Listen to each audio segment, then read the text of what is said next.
ये साधक जो अपनी दिनचर्या ठीक नहीं रखते, ये उनके जीवन के लिए बहुत हानिकारक विषय है। हमारे लिए जितना नाम जप आवश्यक है, उतना ही प्राणायाम आवश्यक है, उतना ही व्यायाम आवश्यक है, उतना ही टहलना आवश्यक है, उतना ही सोना आवश्यक है, उतना ही सात्विक आहार आवश्यक है। ये बिल्कुल ध्यान रखें। तेरे दिन देखते हैं ना, ये बीमारी वो बीमारी, ये परेशानी वो परेशानी। तो सबसे पहली बात है, हम जब कहते हैं तो कोई समझ नहीं रहा, ब्रह्मचर्य की रक्षा की जाए। ब्रह्मचर्य बहुत बड़ा अमृत तत्व है। ये मूर्खता के कारण लोग इसे ध्यान नहीं देते हैं। एक ने तो कहा कि संसार में अब यही सुख है, तुम भी उसमें भी कह रहे हो कि ऐसा। हम भाई तुम्हें सुखी करने के लिए कह रहे हैं, दुखी करने के लिए तो नहीं कह रहे ना। हम तुम्हारे दुश्मन नहीं है, तुम्हारे मित्र हैं। तुम्हारा मन तुम्हें गलत रास्ता दे सकता है, लेकिन हम तुम्हें गलत रास्ता नहीं दे रहे। तुम सदगृहस्थ हो तो संयम से चलो। सदगृहस्थी में भी एक से आप सोचो, आप रात दिन पशुता का व्यवहार करके मलिन मन के द्वारा शांति प्राप्त करना चाहते हो, आनंद की अनुभूति करना चाहते हो, कैसे हो सकता है? आप जब बीमार हो, आज नहीं आज तुम्हारी यौवन अवस्था तुम्हें समझ में नहीं आ रहा, लेकिन ये तुम्हारी आदत तुमको कल कहां पहुंचा देगी तुम्हें पता नहीं। जब पहुंच जाओगे तब कोई रास्ता नहीं। कितने ऐसे बच्चे हैं जो इस बात में दुखी हैं कि मैं क्या करूं, आत्महत्या कर लूं, ऐसे आते। कितने प्रश्न ऐसे आते हैं कि क्या मैं आत्महत्या कर लूं। देखो पहुंचा दिया, यहां आपके मन ने वहां पहुंचा दिया जो अंतिम दुर्गति का केंद्र है। यदि आप गृहस्थ हैं तो 5 बजे तक उठ जाए, इतनी छूट। मान लो आप रात्रि में 11, 11:30 बजे या 12 बजे सोते तो 5 घंटे। अगर आप दिन में नहीं सोते तो 6 बजे तक उठे। सूर्य उदय हो रहा हो, आप सो रहे हैं, चाहे गृहस्थ हो चाहे विरक्त हो, आप बिल्कुल नष्ट हो जाएंगे। आपकी आयु नष्ट होगी, आपकी बुद्धि भ्रष्ट होगी, आप ब्रह्मचर्य रह नहीं सकते। कह देते ब्रह्मचर्य की क्या जरूरत, क्या आप सच्ची मानिए। आप 2 महीने ब्रह्मचर्य, अगर गृहस्थ है 2 महीने ब्रह्मचर्य रहिए, 2 महीने केवल, और फिर आप देखिए आपको कैसा लगता है। और उस ब्रह्मचर्य से युक्त होकर फिर संतान उत्पन्न क्रिया की, आप देखिए वो संतान कैसी तेजस्वी होगी। आप उसको समझिए। आप जिसे बिल्कुल साधारण बात समझ रहे हैं, आप समझ रहे हैं आपको छूट मिल गई विषय भोगों के लिए, नहीं, सावधान। कुछ दिनों बाद आप ऐसे ऐसे रोगों से ग्रसित हो जाएंगे कि आप चलने लायक नहीं होंगे। आप खुद देख लीजिएगा। कुछ दिन बाद ऐसी आपकी इंद्रियां हो जाएंगी कि साधारण बातों में आप ब्रह्मचर्य रहित हो जाएंगे, सोच में ब्रह्मचर्य रहित हो जाएंगे, साधारण घर्षण में आप ब्रह्मचर्य रहित हो जाएंगे। ऐसी स्थितियां आती हैं जिनमें मतलब कितनी दुर्दशा हो जाए, चाहे वो स्त्री शरीर हो चाहे पुरुष शरीर। ऐसा नहीं कि केवल ब्रह्मचर्य पुरुष शरीर के लिए, दोनों के लिए ब्रह्मचर्य है। अगर आप गलतियों से युक्त हो जाएंगे तो स्त्रियों में ऐसे रोग हो जाते हैं जिनके कारण उनको चलना फिरना मुश्किल हो जाता है, उनके शरीर की पूरी स्थिति बिगड़ जाती है। ब्रह्मचर्य दोनों के लिए आवश्यक है। कुछ लोग प्रश्न करते हैं कि गृहस्थ आश्रम में ब्रह्मचर्य का अस्तित्व नहीं।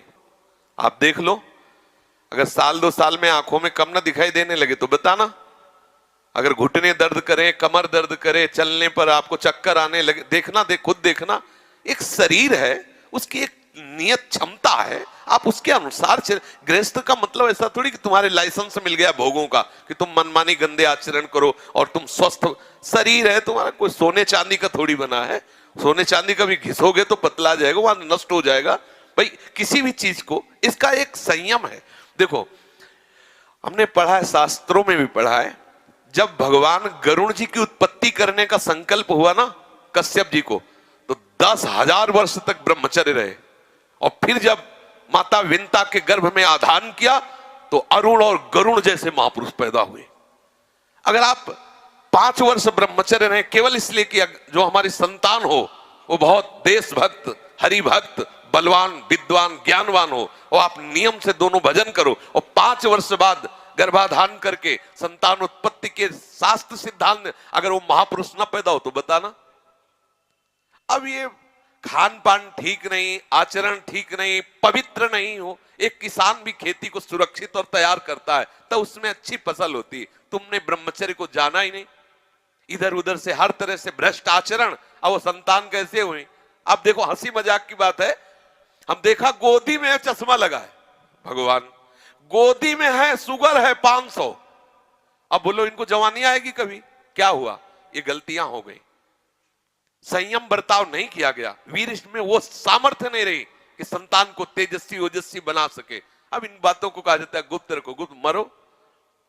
भाई आप जैसे कह रहे हैं सब कहने सुन, तो देख लो आगे तुम्हारे आ जाएगा। अगर उठने में तुम्हें तकलीफ ना होने लगे, कहना अगर बादाम ज्यादा खाओगे तो लीवर खराब हो जाएगा, देख कुछ दिन बाद देख लेना। ये जो लोग कहते हैं ना कि अरे बाबा लोग सब कहते हैं, देख लेना तुम्हारे पुरखा पानी पा जाएंगे।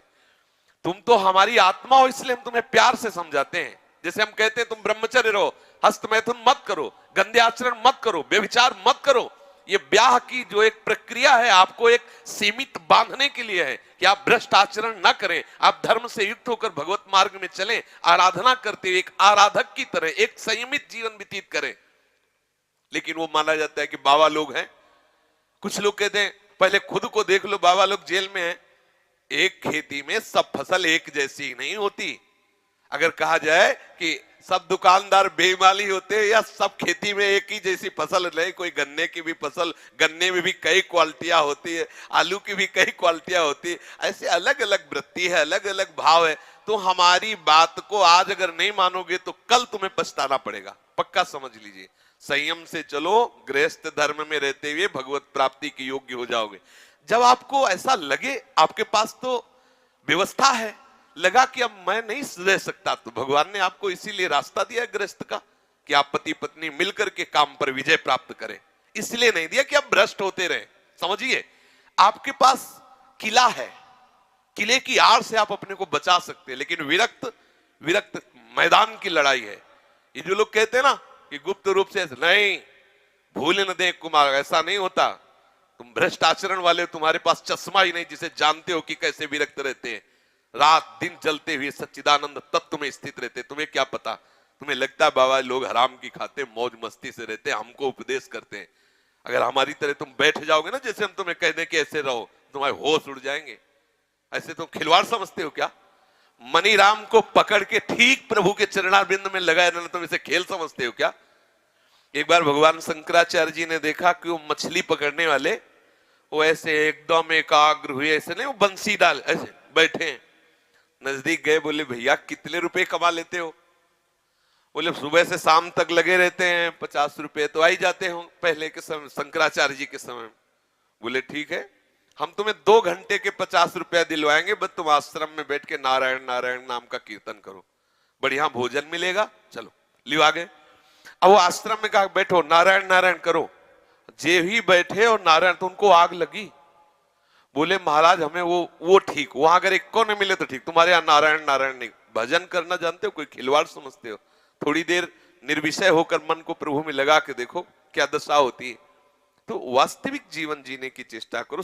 गृहस्थी कोई वो मार्ग नहीं कि तुम गंदे आचरण से चलो, ऐसा नहीं है। हम आपको दिखाएं, पति पत्नी सहित हैं और आज जीवन ब्रह्मचर्य का नियम लिए हैं और 35 साल की अवस्था है, दोनों सुंदर हैं, अपने ही समाज में है, अपने ही पास है। ऐसे कितने लोग, एक दो थोड़े, ऐसे कितने हैं 30-35 की अवस्था आजीवन के लिए संकल्प वृंदावन में करके, संकल्प करके। अब बोलो कितनी बड़ी हिम्मत की बात है। दोनों नौजवान हो और संयम से भजन करने का नियम, तो ये है। अब इनको कौन भ्रष्ट कर सकता है? जब स्वयं की सुंदरी पत्नी के साथ उन्होंने संयम का नियम ले लिया तो इन्हें कौन भ्रष्ट कर सकता है? ये जो उद्दंडता है इसे छोड़ो, बहुत हानि है, बहुत हानि। ब्रह्मचर्य हानि का मतलब है तुम रोज मर रहे हो, रोज मृत्यु को गले लगा रहे हो। एक नियम से चलो, एक संयम से चलो, जो एक शास्त्र मर्यादा है, तो उससे क्या होगा कि आप आनंदित रहोगे और एक दिन आपको वैराग्य हो जाएगा। उद्दंडता करोगे तो ये माया है, तुम्हें नष्ट कर देगी। 4 दिन का जीवन है, जितना आपका वीर क्षय होता जाएगा उतने आपके यंत्र सब खराब होते जाएंगे। अभी जवानी है ना, तो अभी नहीं समझ में आते, बाबा जी चिल्ला, ऐसे कितने लोग बोलते हैं बाबा जी कहता है ऐसा वैसा। बाबा जी नहीं कहता, देख लेना, परिणाम देख लेना। ये तुम्हारे जितने भी अंग हैं, जो प्रधान अंग हैं, इनको जब वो पहुंचेगा नहीं ना, तो ये सब देखो, गाड़ी में ना डालो पेट्रोल तो खराब हो जाएंगे। और इसके बाद आप अच्छे अच्छे पदार्थ पाओगे तो लीवर में उतनी सामर्थ्य नहीं रहेगी, वो पचाना बंद कर देगा, आपकी बहुत हानि हो जाएगी। संयम से चलोगे तो आनंदित रहोगे। संयम एक बहुत बड़ा पावर है। सोचो कितना आनंद है उसके रोकने में, जिसके निकालने में आप आनंद समझते हो। ये शास्त्र जो अनुभवी महापुरुषों ने किया है, लिखा है, तो उसको हमें अनुभव करने की जरूरत नहीं, अपने गुरुजनों की बात मान लेते हैं। देखो, एक होता क्रिया से अनुभव करना और एक होता ध्यानस्थ अनुभव करना। क्रिया में तो तुम चूक कर सकते हो क्योंकि बहिर्मुख हो, लेकिन ध्यानस्थ में बिल्कुल ठीक वही अनुभव होगा जो तुम्हारे मन में आ रहा है। जो तुम्हारा मन अनुभव कर रहा, ठीक ध्यान के द्वारा योगी वही बात अनुभव कर लेता है और वही बात लिख, जो संत जन लिखे हैं तो बोले ये मेरे अनुभव की बात, मेरे अनुभव को उन्होंने क्रिया नहीं की, उन्होंने क्रियात्मक मन को पकड़ा और उसका अनुभव करके वो लिख रहे हैं। हमें बात मान लेनी चाहिए। गृहस्थी में हो, कभी आवश्यक हुआ संतानोत्पत्ति के लिए काम क्रीड़ा करो, जो नियम है उसके अनुसार चलो, कोई रोक नहीं। हम सब ब्रह्म ऋषियों की संतान हैं। आप देखो आचार्य महापुरुषों की संतानें नहीं हुई क्या? तो कोई एकदम ऐसा नहीं, इसका मतलब ये ना समझा जाए कि हम पूरी सृष्टि को इस बात के लिए नहीं, हम तुम्हें बलवान बना रहे हैं। एक संयम से चलो, उचित आहार विहार करते हुए भगवत मार्ग के पथिक बनो।